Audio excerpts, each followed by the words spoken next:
وأصحابه أجمعين.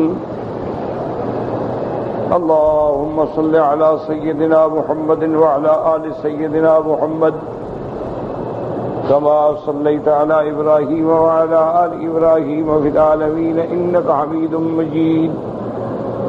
أعوذ بالله من الشيطان الرجيم. بسم الله الرحمن الرحيم. ترجي من تشاء منهن وتؤوي إليك من تشاء ومن ابتغيت ممن عزلت فلا جناح عليك ذلك أدنى أن تقر أعينهن ولا يحزن ويرضين بما آتيتهن كلهن والله يعلم ما في قلوبكم وكان الله عليما حكيما. اللہ تبارک و تعالی نے کلام مقدس کی ان آیات مبارکہ میں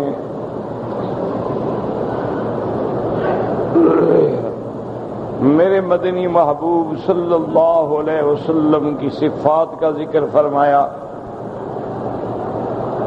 سب سے پہلے اللہ تبارک و تعالی نے آپ کی صفت خاتم النبیین کا ذکر فرمایا اور اس کے بعد اللہ نے 5 صفتیں ایک ہی آیت میں ذکر فرمائیں کہ انا ارسلناک شاہدا ومبشرا ونذیرا.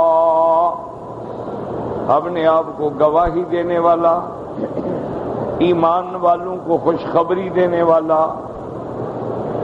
منکرین کافرین کو ڈرانے والا، وداعیا الی اللہ باذنہ اللہ کے حکم سے اللہ کی طرف بلانے والا، وسراجا منیرا اللہ نے آپ کو روشن چراغ اور بعض علماء نے فرمایا چمکتا ہوا سورج بنایا.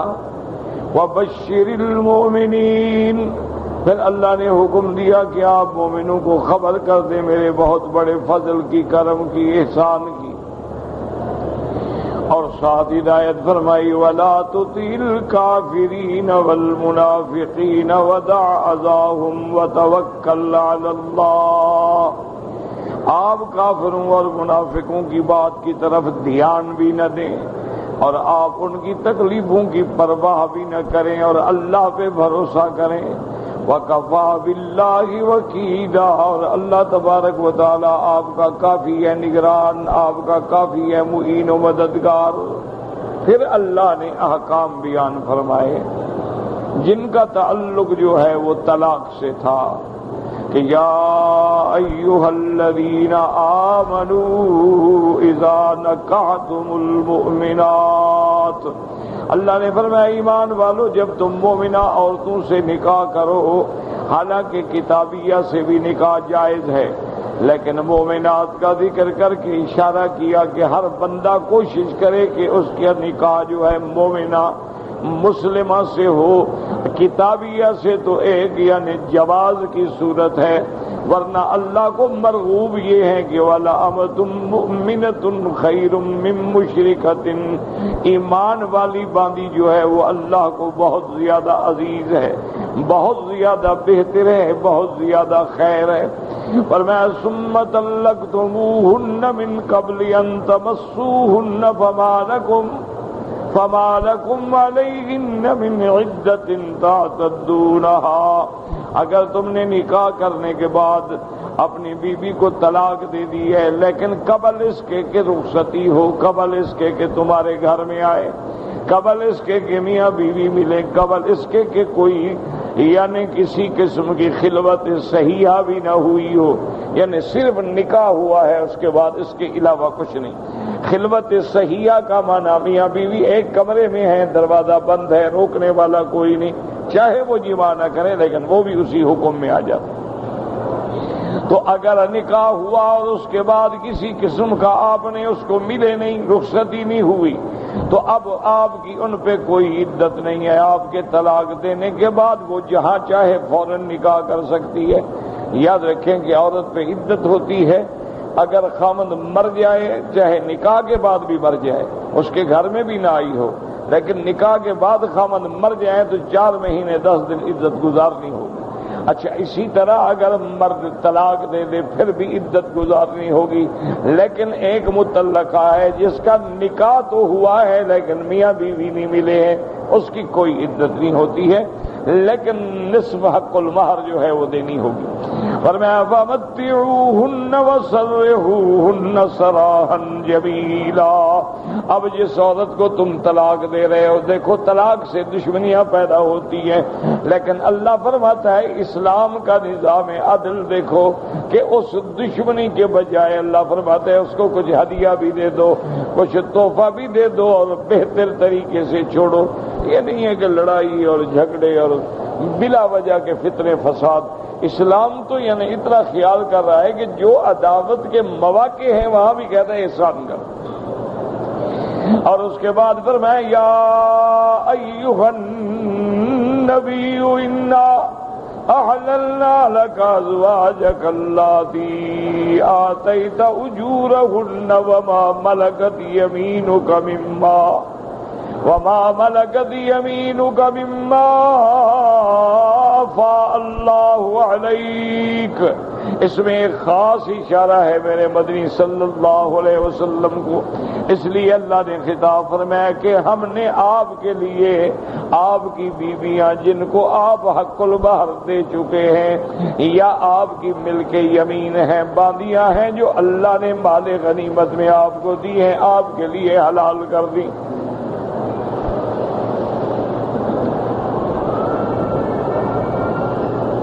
وہ تو جب آدمی نکاح کر لے حق المہر دے دے تو سب کے لیے حلال ہے، لیکن یہاں اشارہ ہے کہ میرے مدنی پاک کی چونکہ 4 بیویوں سے زیادہ ہیں، اللہ نے فرمایا وہ ہم نے آپ کے لیے حلال کر دی ہیں.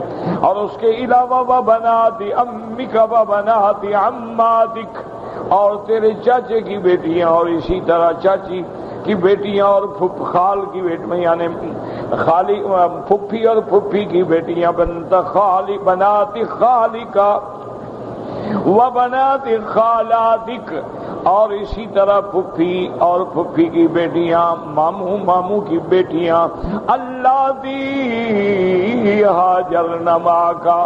لیکن یاد رکھیں یہاں میرے نبی پاک کے لیے شرط لگا دی گئی کہ آپ کے خاندان میں سے آپ کے لیے وہ بیویاں حلال ہیں جنہوں نے ہجرت کی ہے، اگر ہجرت نہیں کی ہے تو پھر حلال نہیں.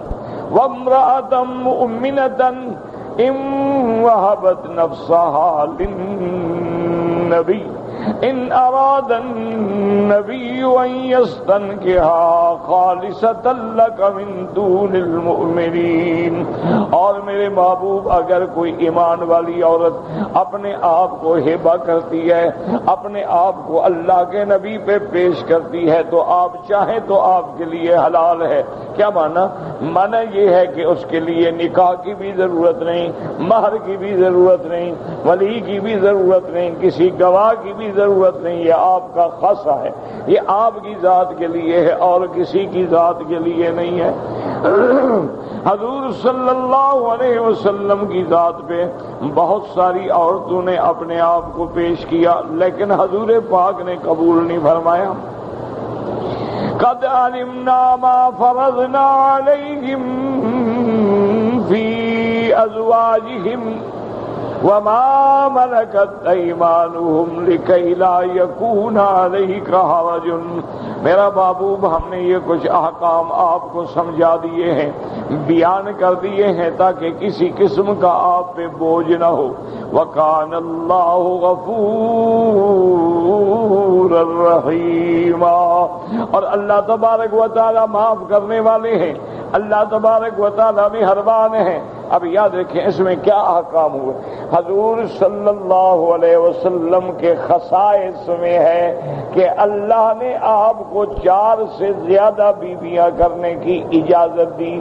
حضور صلی اللہ علیہ وسلم کے تقریباً 13 نکاح ہوئے ہیں، لیکن گھر میں جو بیوی آئی ہیں وہ 9 ہیں، اور وفات کے بعد بھی حضور صلی اللہ علیہ وسلم کی 9 بیویاں ہیں.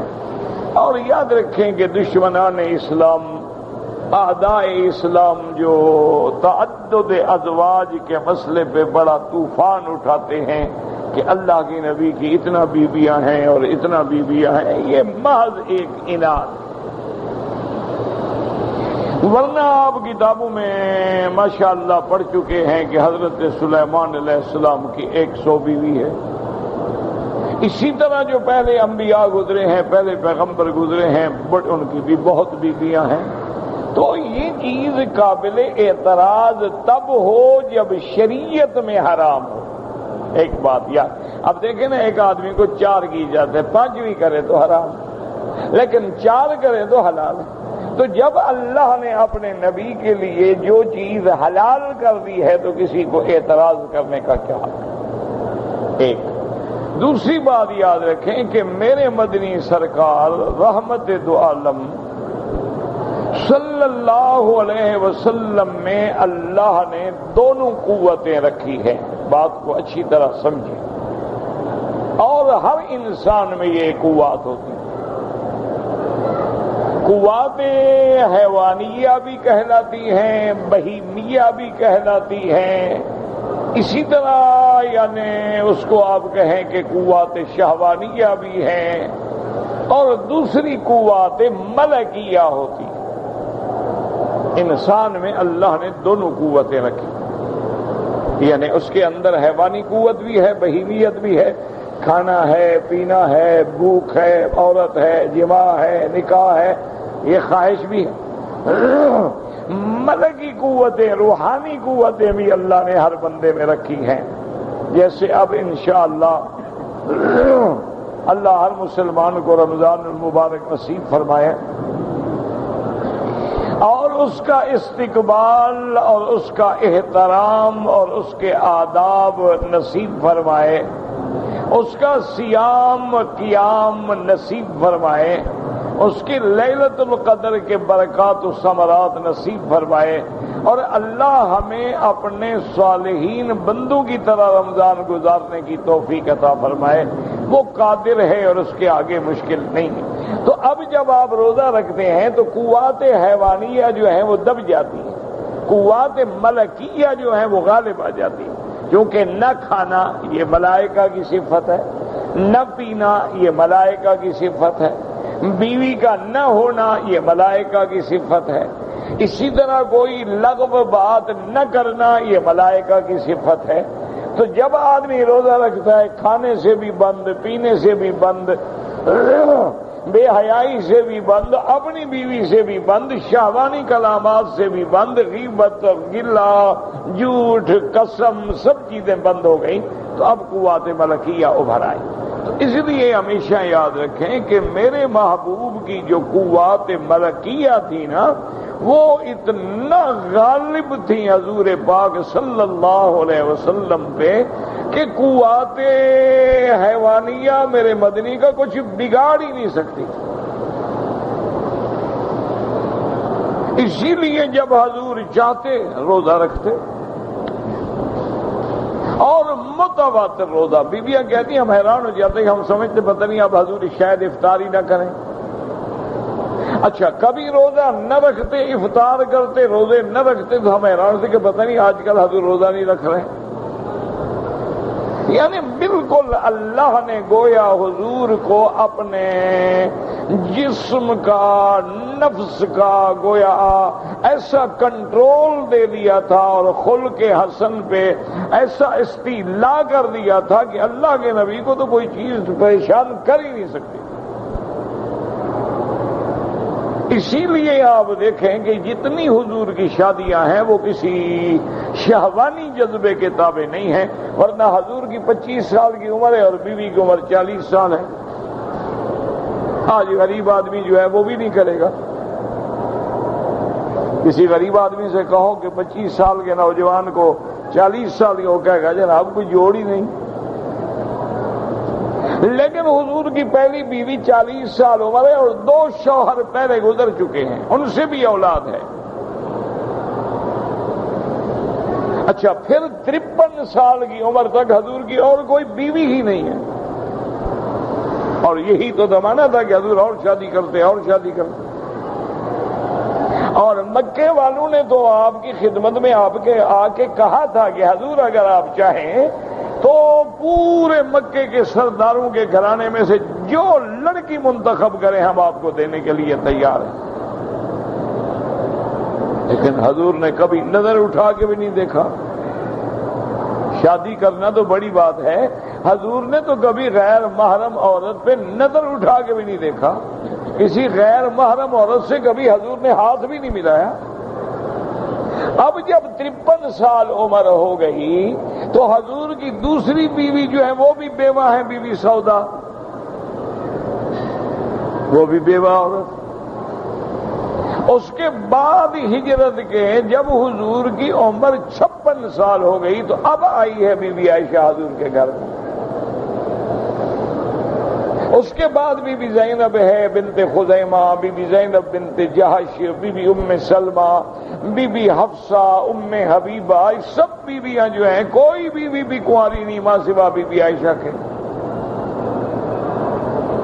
تو اس سے معلوم ہوا کہ یہ سارے نکاح منشأ خداوندی سے ہوئے تھے تاکہ حضور کی داخلی زندگی کی پوری تصویر جو ہے وہ امت کے سامنے پیش کی جا سکے۔ صرف بی بی عائشہ نے 2010 حدیثیں بیان کی ہیں حضور پاک سے، بی بی ام سلمہ نے تقریباً 468 حدیثیں روایت کی ہیں حضور صلی اللہ علیہ وسلم سے۔ تو حضور کی شادی کوئی خواہش نفسانی نہیں تھی، حضور کی شادیاں تو اللہ کا حکم تھا اور اسلام کی خدمت تھی۔ اب دیکھیں اللہ تبارک و تعالی نے حضور کے لیے شادیوں کے بعد کیا حدود و قیود ہیں۔ سب سے پہلی بات اللہ نے فرمایا میرا مدنی آپ کے لیے صرف مومنہ حلال ہے، امت کے لیے تو کتابیہ بھی حلال ہے لیکن حضور کے لیے صرف مومنہ۔ پابندی لگ گئی، یعنی اگر آپ چاہیں کہ یہودی لڑکی سے شادی کر سکتے ہیں، کسی نصرانی لڑکی سے شادی کر سکتے ہیں، لیکن حضور کے لیے شرط ہے کہ مومنہ آپ کے گھر میں آئے۔ اور دوسری پابندی حضور صلی اللہ علیہ وسلم پہ اللہ تبارک و تعالی نے یہ عائد کر دی کہ آپ کے خاندان میں سے آپ کو صرف نکاح کرنے کی اس عورت سے اجازت ہے جس نے ہجرت کی ہے، جس نے ہجرت کی اجازت نہیں۔ یہ بھی پابندی آ گئی۔ اور اس کے بعد اللہ تبارک و تعالی نے فرمایا میرا محبوب آپ پہ یہ بھی پابندی ہے کہ اب ان بیویوں کے بعد آپ کو ان کے بدلنے کا بھی کوئی حق نہیں کہ آپ کسی کو طلاق دے دیں اس کے بدلے میں اور شادی کر لیں، وہ بھی آپ کے لیے منع ہے۔ اگر انہوں نے آپ کو چن لیا ہے تو اللہ نے ان کو آپ کے لیے چن لیا ہے، بس آپ کی اب یہی بیویاں ہیں دنیا میں بھی اور آخرت میں بھی۔ یعنی امت کو تو اجازت ہے نا جی کہ 4 کے بعد اگر ایک مر گئی ایک کو طلاق دے دی اور شادی کر لیں، لیکن حضور کو اب اجازت نہیں ہے۔ تو اللہ کا عدل دیکھیں اور اللہ کا انصاف دیکھیں۔ اللہ تبارک و تعالی نے سارے قوانین پیدا فرما دیے ہیں، اور اسی طرح دیکھیں جیسے حق المہر دینا ہر امت کے بندے پہ لازم ہے، اسی طرح محمد مصطفیٰ پہ لازم ہے۔ صرف اس عورت کے لیے ضروری نہیں ہوگا جو اپنے آپ کو خدا کے حضور پاک پہ پیش فرمائے۔ تو اس لیے یہ سارے شرائط ہیں، سارے احکام ہیں، لیکن شرط یہ ہے کہ آدمی نظر انصاف سے دیکھے، اس کے دل میں انبیاء سے بغض نہ ہو، اس کے دل میں اسلام سے بغض نہ ہو، اس کے دل میں قرآن سے بغض نہ ہو۔ تو اسلام کے احکام جو ہے عین عدل ہیں، انصاف ہے، اور اللہ تبارک و تعالیٰ کی شان یہ ہے کہ نکاح کو دیکھیں، طلاق کو دیکھیں، خلو کو دیکھیں، رضا کو دیکھیں، عدت کو دیکھیں، عدہ مطلقہ کو دیکھیں، عدت متوفیہ کو دیکھیں، اور حاملہ کی عدت دیکھیں، حاملہ کے حقوق دیکھیں. جو اسلام نے ضابطہ بنایا ہے وہ کائنات میں آج تک دنیا کا کوئی قانون وہ ضابطہ پیش نہیں کر سکتا. اور آج جو سبق ہم نے پڑھا ہے ان آیات میں اللہ تبارک و تعالیٰ فرماتی ہیں ترجی من تشاء منہن وتؤوی الیک من تشاء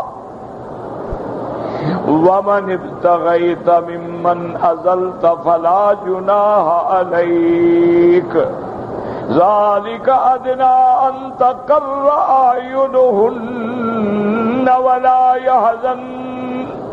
ولا يحزن ويرضين بما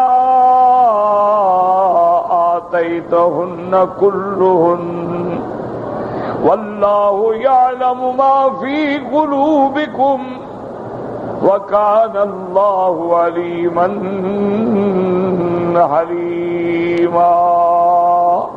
اب ان آیات میں اللہ تبارک و تعالی نے فرما دیا کہ میرا مدنی ترجی من تشاء منہن، جس کو چاہیں آپ ان بیویوں سے ان کو اپنے قریب کر لیں، جس کو چاہیں دور کر دیں، جس کو چاہیں دور کرنے کے بعد پھر بلا لیں، آپ پہ کوئی پابندی نہیں.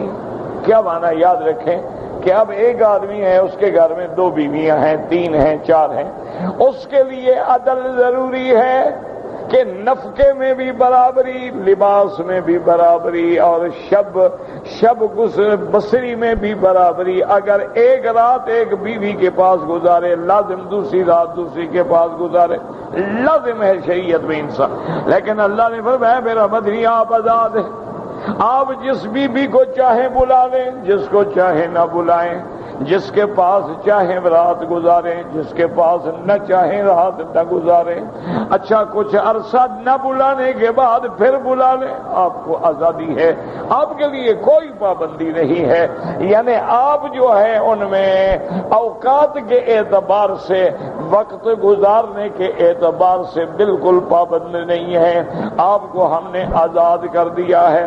اور اس کے بعد آگے دیکھیں، قرآن پہ غور کریں، فرماتی ہیں وَمَنِ ابْتَغَيْتَ مِمَّنْ عَزَلْتَ، جس کو آپ نے دور کر دیا تھا پھر چاہا تو بلا لیا، فَلَا جُنَاحَ عَلَيْكَ، آپ پہ کوئی اس کے لیے گناہ نہیں، کوئی حرج نہیں. ذَلِكَ أَدْنَىٰ أَن تَقَرَّ أَعْيُنُهُنَّ ولا يحزن ويرضين بما آتيتهن كلهن. اللہ فرماتا ہے یہ بات ہم نے کیوں کر دی؟ تاکہ یہ بات قریب ہے کہ ان کی آنکھیں ٹھنڈی ہوں، ان کو غم نہ ہو، اور وہ راضی ہوں جو کچھ ان کو ملا ہے. واللہ یعلم ما فی قلوبکم، اللہ جانتے ہیں جو کچھ تمہارے دلوں میں ہے. وکان اللہ علیما حلیما، لیکن اللہ علم والے ہیں، اللہ تبارک و تعالی رحم اور حوصلہ فرمانے والے ہیں، بندوں کو پکڑنے میں جلدی نہیں کرتے ہیں. اب مسئلہ سمجھیں کہ اللہ فرماتے ہیں کہ میرے نبی آپ پہ پابندی نہیں ہے، آپ جس بیوی کے گھر میں رہیں، جس کو بلائیں، نہ جائیں آئیں، آپ پہ کوئی پابندی. اور آگے اللہ فرماتا ہے کہ یہ قانون ہم نے اس لیے بنایا ہے تاکہ حضور کی بیویاں جو ہیں وہ راضی ہوں، خوش ہوں، اور ان پہ کوئی غم نہ ہو. تو جب آزادی ہے تو ان کو تو غم ہوگا. بات کو سمجھیں، یعنی اگر آدمی کے لیے برابری کا حکم ہو تو ہر بیوی کو یقین ہوگا کہ ٹھیک ہے جی 4 بیویاں، چوتھے دن تو میرے پاس آئے گا نا. لیکن جب اللہ نے آپ کو آزادی دے دی کہ آپ پہ کوئی پابندی نہیں، تو اب تو عورتوں کو تکلیف ہوگی کہ پتہ نہیں حضور مجھے نہ بلائیں، یہ حضور میرے گھر میں مہینہ ہی نہ آئے. تو یہ بات تو ان کو غم میں ڈالے گی. اللہ فرماتا ہے کہ نہیں، تمہاری آنکھیں ٹھنڈی ہوں گی، تمہیں غم بھی نہیں ہوگا، تم راضی بھی ہو جاؤ گی. تو اس بات کو سمجھیں کہ اس کا مقصد کیا ہے۔ تو علماء نے فرمایا کہ اصل میں بات یہ ہے، اس کا مقصد یہ ہے کہ اگر استحقاق ہو اور نہ ملے تو بندے کو تکلیف ہوتی ہے۔ مثلا اس عورت کا حق ہے تیسری رات، خاوند نہیں آیا، اس کو تکلیف ہوگی، دیکھو میرا حق تھا میرے پاس نہیں آیا۔ اگر اس کا حق ہی نہ ہو تو پھر تو جو کچھ خاوند دے دے وہ خوش ہوگی نا، کہ چلو اس پہ پابندی شریعت میں تو ہے ہی نہیں، جب جتنا ہی مجھے مل جاتا ہے خدا کا شکر ہے، اگر اتنا بھی مجھے نہ ملتا تو پھر میں کیا کر لیتی، اللہ نے پابندی تو رکھی نہیں ہے دوسروں سے۔ تو اس لیے اللہ نے فرمایا کہ ہم نے آپ پہ پابندی نہیں رکھی ہے تاکہ سب بیویاں راضی ہوں کہ حضور جتنا بھی وقت دے دیتے ہیں ان کا کرم ہے، ایک دن بلا لے مرضی ہے، 15 دن کے بعد بلائے مرضی ہے، کیونکہ آپ پہ واجب تو ہے نہیں، لیکن اس کے بعد جو ہمیں مل رہا ہے تو یہ خالص کرم ہے، اللہ کا بھی کرم ہے اور حضور کا بھی کرم ہے۔ لیکن یاد رکھو کہ حضور پاک نے اس کے باوجود کہ اللہ نے پابندی نہیں لگائی، حضور نے ساری زندگی عدل کیا، اللہ نے آپ کو آزادی دے دی، آپ کو معافی دے دی، لیکن میرے آقا نے کبھی بھی ایک دن بھی ایسا نہیں فرمایا کہ عدل نہ کیا ہو۔ ہر بیوی کو باقاعدہ ٹائم دیا، ہر بیوی کا نوبہ مقرر تھا، ہر بیوی کا دن مقرر تھا، اور اگر حضور سفر فرماتے تو بیویوں میں قرآن اندازی ہوتی، جس کا قرآن نکلتا وہ حضور کے ساتھ سفر پہ جاتا، اور اس کے بعد حضور دعا مانگتے تھے اللہم انی اعدل فیما املک، اللہم انی اعدل فیما املک، یا اللہ میں اس میں تو عدل کرتا ہوں جو میرے ہاتھ میں ہے، لیکن جو میرے ہاتھ میں نہیں میں اس میں تو عدل نہیں کر سکتا، دل تو تیرے ہاتھ میں ہے، یا اللہ وقت دینا نفقہ دینا یہ میرے ہاتھ میں ہے، لیکن اگر کسی بیوی کی طرف دل کا میلان زیادہ ہے تو دل تو پھر تیرے ہاتھ میں ہے نا، وہ تو میرے ہاتھ میں نہیں ہے۔ اسی لیے کبھی بھی حضور حتیٰ کہ مرض الوفات میں، جس میں میرے سرکار کی رحمت دو جہاں کی وفات کے ایام ہیں، اس میں بھی حضور بیماری کی حالت میں بھی نوبے کے مطابق ہر بیوی کے گھر میں جاتے ہیں۔ آخر بیویوں نے بھی محسوس کیا اور حضور نے بھی محسوس کیا کہ تکلیف ہے، تو ساری بیویوں کو بلا کے اجازت مانگی کہ اگر تم سب راضی ہو اجازت دے دو تو میں بی بی عائشہ کے گھر میں گزار دوں۔ سب بیویوں نے اجازت دی، تب حضور بی بی عائشہ کے گھر میں آئے، یعنی ایسے وقت میں بھی کہ حضور کو تکلیف ہے اور کوئی بیوی اعتراض بھی نہیں کر سکتی، نہ اللہ کی طرف سے پابندی ہے، لیکن حضور کا عدل دیکھیں، انصاف دیکھیں، آپ کا کرم دیکھیں کہ آپ نے ساری بیویوں کو بلا کے کہا کہ اگر اجازت ہو تو میں بی بی عائشہ کے دن گھر میں گزار لوں، چونکہ مجھے ہر رات بیماری کے ساتھ ہر بیوی کے گھر میں جانے میں تکلیف ہوتی ہے۔ بیویوں نے اجازت دے دی، اور اصل میں منشا خداوندی جو یہی تھا کہ میرے محبوب کا روضہ بی بی عائشہ کے گھر میں ہی بننا تھا نا، ورنہ کسی اور بیوی کے گھر میں بھی حضور گزار رہے تھے۔ اسی لیے بی بی عائشہ فرماتی ہیں کہ میں نے خواب دیکھا کہ آسمان سے ایک چاند اترا ہے اور میری گود میں آیا اور میرے گھر میں غائب ہو گیا، اور اسی طرح ایک دوسرا چاند اترا وہ بھی میرے حجرے میں غائب ہو گیا، پھر تیسرا چاند اترا وہ بھی میرے حجرے میں غائب ہو گیا۔ میں نے صبح کو یہ خواب جو تھا اپنے ابا سیدنا ابی بکر رضی اللہ تعالی عنہ کی خدمت میں پیش کیا کہ ابا جان میں نے خواب دیکھا ہے کہ اس طرح 3 چاند آئے اور سارے میرے حجرے میں غائب ہو گئے، تو ابو بکر چپ ہو گئے۔ سیدنا ابو بکر رضی اللہ تعالی عنہ خاموش ہو گئے، کوئی تعبیر نہ دی۔ بی بی عائشہ فرماتی ہے کہ جب حضور کی وفات مبارک ہو گئی اور حضور میرے حجرے میں دفن ہوئے تو ابو بکر میرے ابا روتے ہوئے آئے اور فرمایا عائشہ تمہیں تمہارا خواب یاد ہے؟ هذا اول قمر، یہ وہ پہلا چاند ہے جو آج تیرے حجرے میں آ گیا۔ اس کے بعد ابو بکر آئے، پھر اس کے بعد حضرت عمر آئے رضی اللہ تعالی عنہم اجمعین۔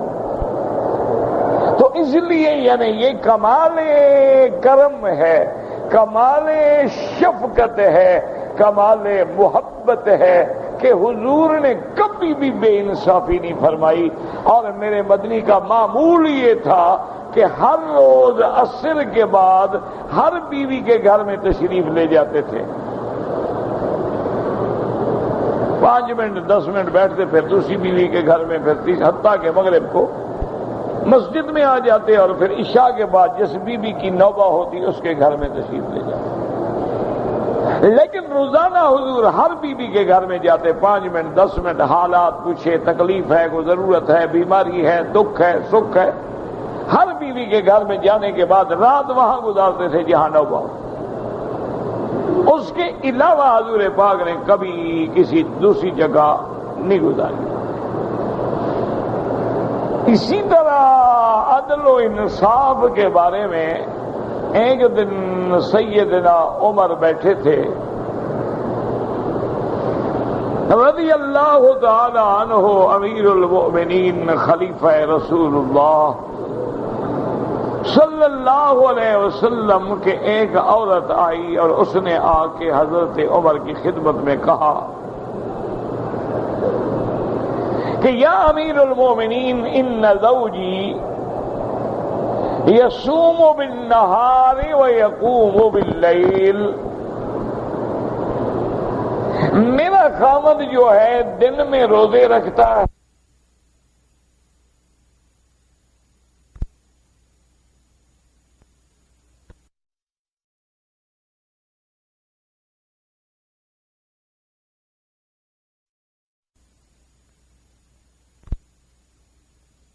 مبارک ہو نعم الرجل، تمہیں اچھا شوہر ملا، شکر کرو۔ وہ بیچاری ہٹ گئی۔ ایک روایت میں آتا ہے کہ ابی ابن کعب نے، اور ایک روایت میں ہے کہ ابن عباس نے، انہوں نے کہا امیر المومنین آپ نے اس بیچاری کی درخواست سمجھی ہی نہیں ہے اور اس بیچاری کو بھگا دیا۔ انہوں نے کہا کیا بات ہے، وہ تو شوہر کی تعریف کر رہی تھی، جب تعریف کر رہی تو میں کیا کروں؟ انہوں نے کہا حضرت تعریف نہیں کر رہی تھی، شکایت کر رہی تھی۔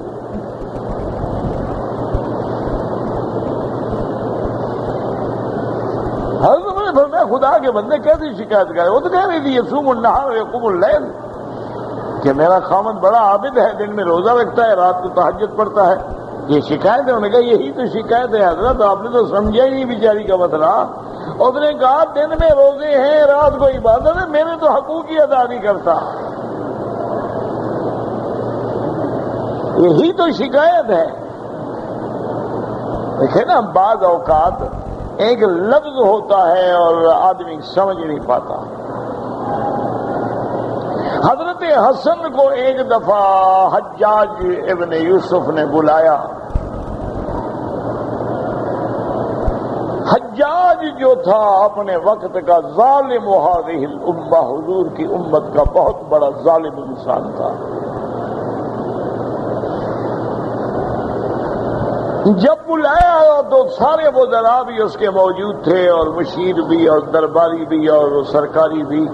تو حضرت حسن آئے تو بہت سارے لوگ گھبرا گئے، انہوں نے کہا بھی آج خیر نہیں، کیونکہ یہ ظالم آدمی ہے، اور حضرت حسن نے ہر حال میں حق کا کلمہ کہنا ہے، اور اس ظالم آدمی نے سزا دینی، اور اس کے ہاں سزا، معمولی سزا جو ہے وہ قتل ہے۔ وہ بڑے پریشان ہوئے کہ اللہ خیر کرے، اللہ حضرت حسن کی حفاظت کرے۔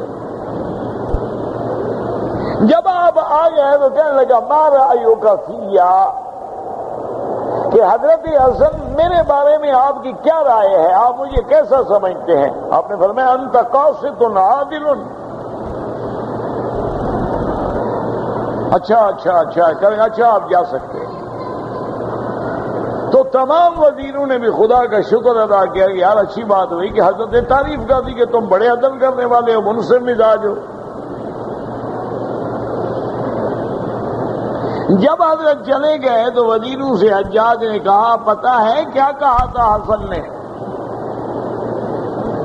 میں کہا انہوں نے بڑی تعریف کی، آپ منصف مزاج ہیں، عادل ہیں، منصف ہیں، قاسط ہیں۔ انہوں نے کہا نہیں، اس نے مجھے کہا تھا تم ظالم ہو، جہنمی ہو، راہ سے بھٹکے ہوئے ہو۔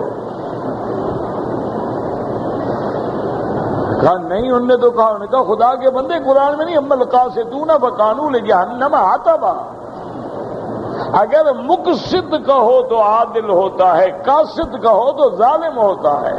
عادل جو انہوں نے کہا وَهُمْ عَنْ رَبِّهِمْ يَعْدِلُونَ، اللہ کے احکام سے ہٹنے والے، اس نے مجھے یہی تو کہا ہے، اس نے میری تعریف تھوڑی کی ہے، اس نے مجھے کہا تم ظالم ہو، تم اللہ کے احکام سے ہٹ۔ انہوں نے کہا تم سمجھ گئے تھے حسن نے یہ کہا تو پھر آپ نے جانے کیسے دیا؟ اس نے کہا تم سب کے سامنے بھی ذلیل ہو جاتا، میں تو سمجھ گیا تھا، لیکن تم لوگوں کے سامنے وضاحت کر کے اپنے آپ کو شرمندہ کرتا، اس لیے میں نے کہا جو جان چھٹ جائے، چلے گئے تو اچھا ہو۔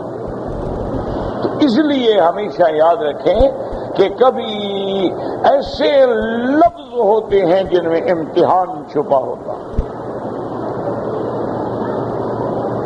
اسی طرح ایک دفعہ ہرقل نے سیدنا امیر معاویہ رضی اللہ تعالی عنہ کے امتحان کے طور پہ آپ کو کچھ سوال لکھ کے بھیجے کہ مجھے جواب چاہیے۔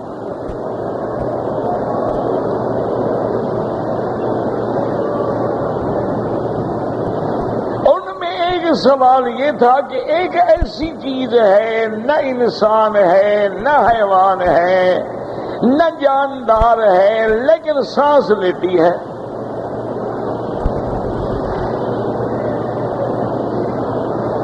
اس کے بارے میں بتلاؤ وہ کیا ہے؟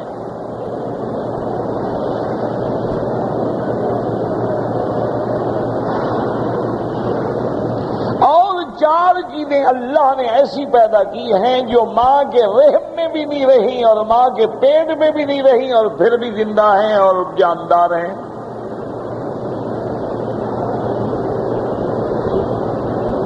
تو ایسے ہوتا ہے، لوگ امتحان لیتے رہتے ہیں۔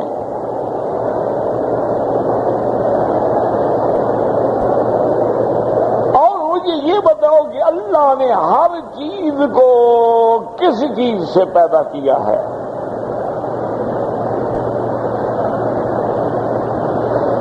اور مجھے یہ بتاؤ کہ وہ کون سا انسان ہے جس کا باپ نہیں، اور وہ کون سا انسان ہے جس کی ماں نہیں؟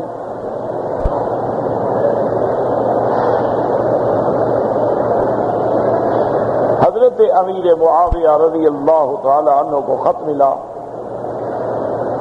سیدنا معاویہ بھی بہت بڑے عالم اور بہت بڑے خطیب اور جلیل القدر صحابی، اور ان لوگوں میں ہیں جن کو میرے مدنی کی دعا ہے کہ اللہم اہدہ بہ، اللہ اس کو بھی ہدایت میں رکھ، اس کے ذریعے دنیا میں ہدایت پھیلا۔ ایک روایت میں اللہم اجعلہ ہادیا مہدیا۔ حضرت معاویہ نے خط کا جواب لکھا بادشاہ کو، اس نے کہا کہ ہر چیز جو پیدا ہوئی ہے، زندگی ملی ہے، وہ پانی ہے۔ ہمارا اللہ نے قرآن میں کہا وجعلنا من الماء کل شیء حی، ہر چیز کو اللہ نے زندہ پانی سے۔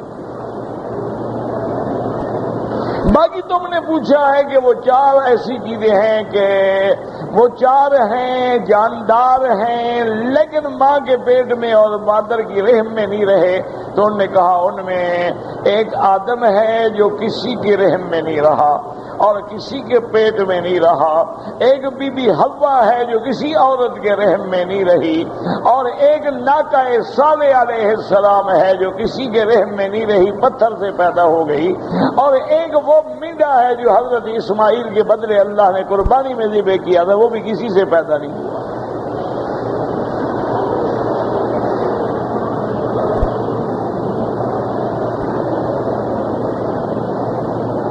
انہوں نے کہا کہ کہا کہ تم کہتے ہو کہ زندہ نہ انسان ہے نہ حیوان ہے نہ جاندار ہے، سانس لیتی ہے، تو اس نے کہا اس سے مراد صبح ہے۔ اللہ قرآن میں کہتے ہیں وَالصُّبْحِ إِذَا تَنَفَّسَ۔ تو جب بادشاہ کو جواب پہنچا اس نے کہا مبارک ہے وہ دین جس پہ معاویہ ہے، کہ ان کے دین میں اللہ نے کوئی ایسی مشکل نہیں جو حل نہ کر دی۔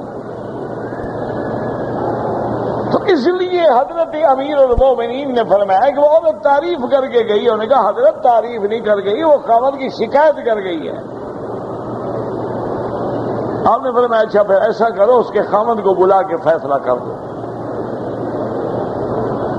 میں تو سمجھ ہی نہیں سکا درخواست۔ اس کے خاوند کو بلایا گیا، انہوں نے کہا بات سنو، تم صحابی ہو، ایمان والے ہو، شان والے ہو، تم ہمیں ایک مسئلہ بتاؤ کہ ایک انسان کو اللہ نے کتنی بیویاں کرنے کی اجازت دی ہے؟ اس نے کہا جی 4۔ فَانكِحُوا مَا طَابَ لَكُم مِّنَ النِّسَاءِ مَثْنَىٰ وَثُلَاثَ وَرُبَاعَ۔ انہوں نے کہا تو یہ بات یاد رکھو کہ جب 4 بیویوں کی اجازت دی ہے تو اس کا معنی یہ ہے کہ کم از کم چوتھے دن تو عورت کا حق بن جاتا ہے نا۔ تم 3 دن روزے رکھا کرو، نفلوں پہ زور دیا کرو، چوتھا دن بیوی کو دیا کرو، ورنہ قیامت میں تم سے حساب ہوگا۔ یہ کون سی عبادت ہے کہ عبادت کرتے رہو اور بیوی کا حق ادا نہ کرو؟ آتے کل ذی حق حقہ۔ اسلام اسی کا نام ہے کہ آدمی ہر حق والے کو حق دے۔ اسی لیے ایک دن صحابہ آئے، رات کا وقت تھا، عشاء کے بعد کا وقت تھا، حضرت ابن عباس سے مسئلہ پوچھنا تھا۔ آئے دیکھا کہ حضرت ابن عباس ابھی ابھی غسل کر کے کپڑے پہن کے عطر لگا کے اور بڑے ماشاءاللہ نشاط میں بیٹھے ہیں۔ تو انہوں نے پوچھا کہ حضرت آپ کہیں جا رہے تھے؟ فرمایا کہ نہیں۔ میں کہا حضرت کپڑے پہنے ہیں، غسل فرمایا ہے۔ انہوں نے کہا اللہ کے بندے، اگر میں چاہتا ہوں کہ میری بیوی میرے سامنے بن سنور کے آئے تو بیوی بھی تو چاہتی ہے نا میرا خاوند میرے سامنے بن سنور کے آئے، میں اپنی گھر جا رہا ہوں، اس لیے میں نے تیاری کی ہے۔ اگر اس پر یہ حق ہے تو ہم پر یہ حق نہیں ہے کہ ہم اس کا حق ادا کریں؟ کہ کام میں واپس آئے لتھڑے ہوئے گندے کپڑے بدبو کے بھبکے اٹھ رہے ہیں تو لعنت ہی بھیجے گی تو کیا کرے گی؟ اس لیے اللہ تبارک و تعالیٰ فرماتے ہیں کہ یہ ہم نے کیوں کیا ہے۔ اچھا پھر اللہ نے آخری آیت میں دیکھیں، آخر آیت میں غور کریں، اللہ فرماتے ہیں فرمایا ذَلِكَ أَدْنَىٰ أَن تَقَرَّ أَعْيُنُهُنَّ وَلَا يَحْزَنَّ وَيَرْضَيْنَ بِمَا آتَيْتَهُنَّ كُلُّهُنَّ واللہ یعلم ما فی قلوبکم وکان اللہ علیما حلیما۔ اللہ تبارک و تعالی جانتے ہیں جو تمہارے دلوں میں ہے، اور اللہ علم والے اور حلم والے ہیں۔ یہ کیوں کہا؟ علماء فرماتے ہیں اس لیے کہا کہ میں نے مدنی کو جو زیادہ بیویوں کی اجازت دی، میں نے مدنی پاک پر بیویوں کے درمیان میں اوقات اور شب بسری کی عدالت ختم کر دی۔ یہ ساری میں نے جو رعایات دی ہیں، جو خصائص دیے ہیں، اگر تمہارے دل میں میرے نبی کے خلاف کوئی بات ہے میں جانتا ہوں، میرے آگے چھپی ہوئی نہیں ہے، اور جن کے دلوں میں بات ہے ان کو میں پکڑ کیوں نہیں لیتا؟ میں علم والا ہوں، مہلت دے رہا ہوں، توبہ کر لو۔ اس لیے اللہ نے فرمایا کہ کسی کو حق نہیں پہنچتا ہے کہ وہ میرے محبوب کے بارے میں کسی قسم کے غلط خیالات کو جگہ دے۔ ہم نے جو بھی حکم دیا ہے، جو بھی رعایت دی ہے، جو بھی شان دی ہے، جو بھی عظمت دی ہے، یہ ہمارے علم کے مطابق فیصلہ ہے، اور ہم نے جو کیا ہے وہ حق ہے۔ ہم جانتے ہیں کہ میرے مدنی کی شان کیا ہے۔ اللہ عالم۔ اللہ آپ کو بھی اور ہمیں بھی حضور کی محبت، حضور کی عظمت، حضور کی عزت، حضور کی شان اور حضور کا ادب نصیب فرمائے۔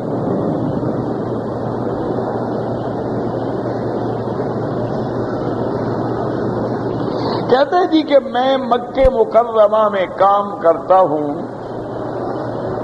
اور میں نے زیارت کے لیے مدینہ منورہ جانا ہے، واپسی پر لازم احرام باندھ کے آئے۔ کیونکہ مدینہ منورہ میقات ہے۔ اگر اختلاف ہے ائمہ میں، یاد رکھو کہ امام احمد ابن حنبل رحمۃ اللہ علیہ فرماتے ہیں کہ اگر اس کی عمرے کی نیت ہو تو لازم احرام باندھے، نیت ہی نہیں، کام کے لیے گیا ہے، کام کے لیے آ رہا ہے، تاجر ہے، طالب ہے، کوئی ہے، اس کا ارادہ نہیں تھا عمرے کرنے کا تو اس پہ کوئی حرج نہیں۔ لیکن امام ابو حنیفہ رحمۃ اللہ علیہ اس مسئلے میں بھی بڑے سخت ہیں، وہ فرماتے پھر میقات بنانے کا مقصد کیا ہوا اگر ہماری رائے پہ چھوڑ دیا جائے؟ جب اللہ کے نبی نے وقت رسول اللہ 5 مواقیت، حضور نے 5 میقات بنایا، فرمایا اس سے کوئی تجاوز نہ کرے۔ ایک حدیث میں آتا ہے لمن اراد الحج والعمرۃ، یہ تو اغلب بات ہے کہ عام طور پہ آدمی میقات پہ کیوں آئے گا، یا حج کے لیے یا عمرے کے لیے؟ ورنہ امام صاحب فرماتے ہیں کہ ہر حال میں میقات سے تجاوز نہ کرو بغیر، ہاں وہ فرماتے ہیں کوئی بندہ ڈرائیور ہے، رات دن آتا جاتا ہے، یا معذور ہے، یا اور کوئی مشکل پیش آ گئی اس نے نیت نہیں کی تو اس میں تو دم نہیں پڑے گی، لیکن تم تو زیارت کے لیے جا رہے ہو، تمہارے لیے تو کسی امام کے نزدیک بھی گنجائش نہیں، کیوں؟ تمہارا تو کوئی کام ہے ہی نہیں، تمہارا تو کوئی مقصد ہی نہیں ماں سوا زیارت، تو اس لیے لازماً واپسی پہ احرام باندھ کے آؤ۔ اور خدا کے بندو کتنے خوش نصیب ہو کہ مفت میں تمہیں عمرے مل جائیں۔ دیکھیں نا لوگ بیچارے 50,000 60,000 لاکھ روپے خرچ کر کے عمرے پہ آ رہے ہیں، تم لوگوں کو اللہ نے مکہ مدینہ نصیب کیا ہے، جب چاہو ماشاءاللہ بس پہ بیٹھ جاؤ، 50-100 ریال میں عمرہ ہو گیا، اپنی گاڑی ہو تو 20-30 ریال کا پیٹرول ڈالا عمرہ ہو گیا۔ تو اللہ نے اگر یہ نعمت دی ہے، موقع دیا ہے، فائدہ اٹھاؤ۔ اور خاص طور پہ رمضان المبارک میں جو عمرہ ہے وہ تو اتنی شان والا ہے، حضور نے فرمایا تعدل کا حجۃ معی، وہ تو اس ثواب کے برابر ہے جیسے اس بندے نے میرے ساتھ حج کیا ہو۔ لیکن ایک بات کو سمجھا کریں کہ حضور کے ساتھ حج کیا ہو، اگر ہمیں اللہ حضور کے ساتھ حج نصیب کرتا تو ہم داڑھی مڈا کے حج کرتے؟ کیا خیال ہے؟ اللہ اگر ہمیں حضور کے ساتھ حج نصیب فرماتا تو ہمارے ایک ہاتھ میں سگریٹ ہوتی، نیچے جینز ہوتی، اوپر شرٹ ہوتا اور اوپر لکھا ہوا ہوتا آئی لو یو۔ کچھ شرم بھی تو کرو نا، اس وقت کو بھی تو سوچو نا، اللہ جو وہ موقع دے رہا ہے تو کچھ اپنے آپ کو تبدیل کرو۔ یہ تو نہیں ہے نا کہ گھر کے بدھو شام کو گھر آئے، جیسے گئے تھے ویسے آ گئے، اس عمرے کا دھیلے کا فائدہ بھی نہیں ہے۔ وہ تو ایک رسم ہے، میں عمرے پہ گیا تھا، جی گیا تھا، ٹھیک ہے۔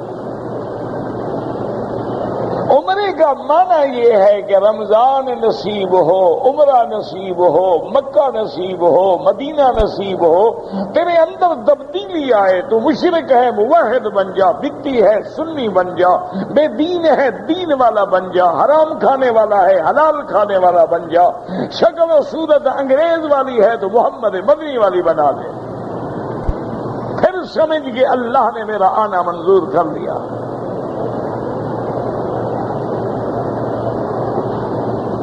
اور اگر جیسے آئے تھے اسی طرح لوٹ گئے تو پھر سمجھ لینا کہ کعبہ مرکز ہدایت ہے، اس مرکز ہدایت میں بھی ہدایت نہیں ملی تو مانا اللہ نے ٹھکرا دیا ہے۔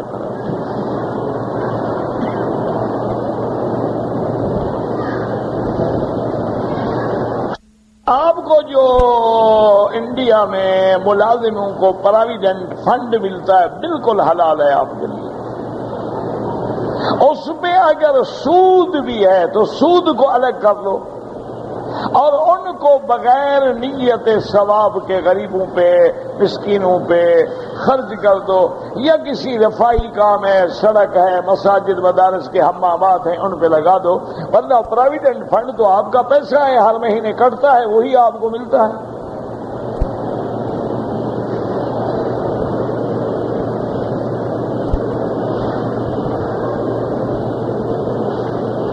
میرا بیٹا بیمار ہے، اللہ ہر بیمار کو شفا عطا فرما۔ اللہم اشفنا واشف مرضانا ومرضى من اوصانا ومرضى المسلمین۔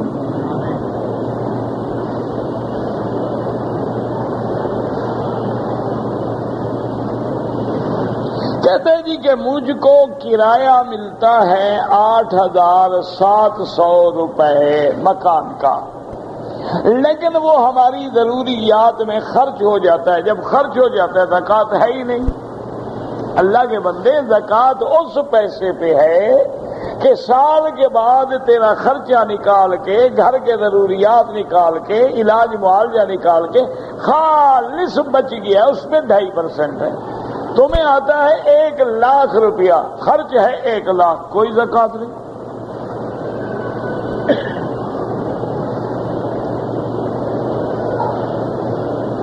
حجر اسود کو جب موقع ملے، 1000 بار ملے تو بوسہ دو، دھکے نہ دو، عورتوں کو مس نہ کرو، اختلاط نہ کرو، ورنہ دور سے بسم اللہ اللہ اکبر، اور وہی ثواب ہے جو بوسہ دینے کا ثواب ہے۔ اگر کسی لڑکی کا نکاح، وہ نابالغ تھی، چھوٹی تھی، 5-6 سال کی، اس کے والد نے نکاح کر دیا، لیکن لڑکی بالغ ہونے پر انکار کر سکتی ہے انکار، لیکن فقہا یہ کہتے ہیں، یاد رکھنا کہ جب اس کو حیض آئے بالغ کو فوراً انکار کرے، اگر 2-4 مہینے گزار دیے پھر نہیں آتا۔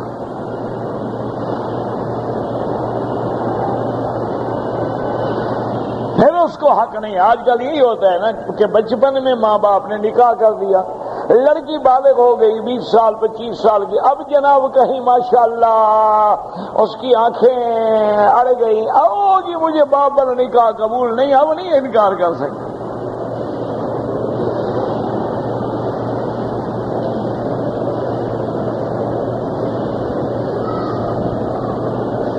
بھائی کی بیٹی سے نکاح نہیں ہو سکتا، نہ بھائی کی بیٹی سے، نہ بہن کی بیٹی سے، نکل گیا ہوگا زبان سے۔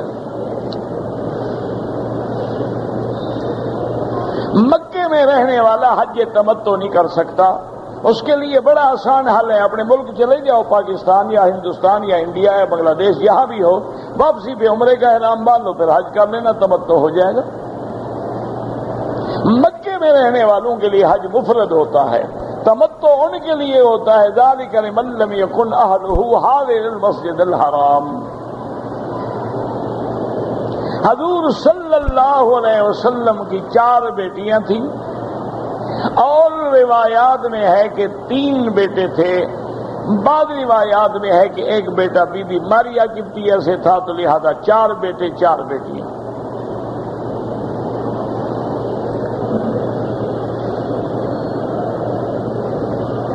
اگر ایک آدمی بوڑھا ہو گیا ہے، روزہ نہیں رکھ سکتا ہے، تو ایک فدیۃ طعام مسکین، ایک بندے کا یعنی جو صبح و شام کا روٹی کا خرچہ بنتا ہے خیرات کر دیا کرے۔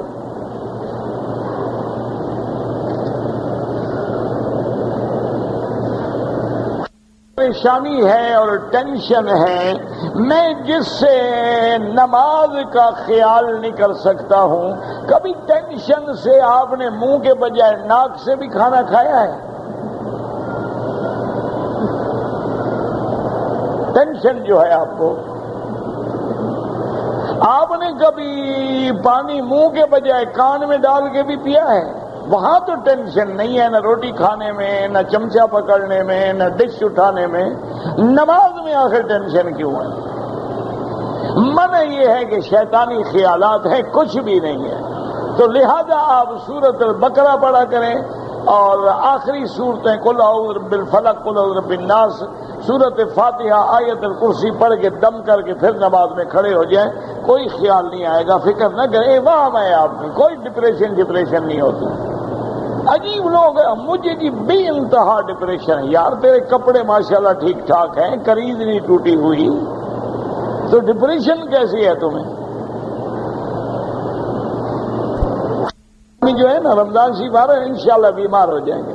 کوئی کہے گا جی مجھے ہارٹ پلپیٹیشن، کوئی کہے گا کہ میرا جی بلڈ پریشر ہائی ہو جاتا ہے، کوئی کہے گا جناب شوگر ہے مجھے بڑی بھوک لگتی ہے میں صبر نہیں کر سکتا. کوئی کہے گا جناب اچھا ہم سفر پہ ہی جا رہے ہیں مسافر کے لیے تو اجازت ہے. یہ سب بہانے ہیں، اللہ کو دھوکہ دیتے ہیں. اللہ نہیں جانتا. اور جنہوں نے روزے رکھنے ہیں نا عین دوپہر میں دھوپ میں پہاڑوں پہ کھڑے مزدوری کر رہے ہیں اور روزہ بھی رکھا ہوا. میرے خیال میں ان کی وجہ سے اللہ ہمارے بھی قبول کر لے گا، ورنہ ہمارا تو حال خراب ہے. اس کے بعد جو تہجد ہے بالکل پڑھیں. ہم تو کہتے ہیں ساری رات رمضان کی پڑھتے رہو. ہم تو ان لوگوں میں ہم تو یہ نہیں ہے کہ گھٹاتے جائیں تیری جان چھوڑاتے جائیں. کبھی سنتیں چھوڑا دی، کبھی نفلیں چھوڑا دی، کبھی تہجد چھوڑا دی، کبھی تراویح کو کٹ لگا دیا، کبھی کسی چیز کو کٹ لگا دیا تاکہ بندہ فارغ ہو جائے. سلام فرض پڑھے اور السلام علیکم جی. اور جی سنتیں پڑھو ثواب ہے نا، نہ پڑھو تو کیا ہے. اللہ کے بندے آج تو ہر آدمی نہ پڑھنا چاہتا ہے. اصلاح تو تب ہوگی کہ حضور نے فرمایا من صام رمضان ایمانا و احتسابا، اور اسی طرح فرمایا قام رمضان. یہ نہیں فرمایا کہ 5 منٹ کا قیام ہو، لمبی لمبی نمازیں پڑھیں، قنوت کریں، تراویح پڑھیں، تہجد پڑھیں، قرآن پڑھیں، تیرا دن ذکر میں ہو اور رات مصلی پہ ہو، پتہ لگے کہ تم نے رمضان گزارا. پاکستان میں حافظ لڑکے جو ہیں پینٹ پہنتے ہیں، پنچے نیچے رکھتے ہیں، منع ہے. داڑھی مڈاتے، ایسے لوگوں کو امام نہ بنایا کرو جو پینٹیں پہنے اور داڑیاں کٹوائیں. ایسے لوگ امامت کے حقدار نہیں، کیونکہ بار بار داڑھی کٹانے والا فاسق و فاجر ہو جاتا ہے. امام متقی ہونا چاہیے، نہ کہ فاسق و فاجر کو امام بنایا جائے. طواف میں بعض اوقات چکر گننے میں غلطی ہو جاتی تو انگلیوں پہ گنتے رہو، مضبوط رکھو کوئی چیز، ورنہ اللہ سے دعا کرو اللہ معاف کرے، اللہ قبول کرے. بس ختم ہوا، ہاتھ رکھ لے. آپ کے مخصوص ایام جو ہیں 22 کو شروع ہوئے اور حسب عادت 29 کو یعنی 7 دن کے بعد ختم ہو گئے. آپ نے غسل کیا، طائف سے احرام باندھا، مکے میں ہوٹل میں آئیں، لیکن آپ کو داغ محسوس ہوا جو خون کا نہیں تھا لیکن کوئی میل شیل کا داغ تھا. یہ میری بیٹی گرمی سے چلنے سے ہو جاتا ہے. آپ نے پھر بھی احتیاطاً غسل کر لیا، عمرہ کی، اچھی بات ہے، کوئی چیز نہیں، آپ پہ جرمانہ نہیں. بھائی پہ جنوں کا اثر ہے. سورت بقرہ بس پڑھو بھی، پڑھاؤ بھی، سنو بھی، گھر میں بھی کیسٹیں لگا دو، سب انشاءاللہ جن ون بھاگ جاتے ہیں. نہ جانا، بس خود گھر میں قرآن پڑھو. پیر کے پاس گئے نا ابھی تو جن نے پھر ایک بھوت بھی سمجھو سر پہ لگ گیا. ابھی جن سے تنگ ہونا پھر ایک بھوت بھی گلے میں ڈال لو گے. سورت البقرہ اس طرح پڑھو کہ ٹیپ لگا کے ہیڈ فون لگا کے سنو اس کو، اور گھر میں ٹیپ لگا دو، ہر کمرے میں لگا دو، چلتی رہے. جب دیکھیں 4-5 دن سب جن خط بھاگ جائیں گے. ہم مدینہ منورہ میں عید پڑھیں تو واپسی پہ عمرہ کریں، بالکل کریں. میقات ہے مدینہ پاک. خوابوں کا مجھے پتہ نہیں لگتا ہے، کسی اور سے تعبیر پوچھیں. امام اگر نماز میں پڑھ رہا ہے تو ہمیں یہی حکم ہے کہ ہم خاموش رہیں. جب قرآن پڑھا جائے تو اللہ کا حکم ہے کہ فاستمعوا لہ وانصتوا. اذان کے بعد ہم مسجد میں آئے، وہ 2 رکعت جو سنت پڑھو گے نا نماز فجر کی، اسی میں تحیہ بھی آ گئی. سے مراد صرف اولاد نہیں ہے، یہی تو آپ کو غلطی ہے. آل محمد، لفظ آل کا معنی ہے اتباع. لفظ آل میں اہل بھی شامل، اولاد بھی شامل، حضور پہ کلمہ پڑھنے والے بھی شامل.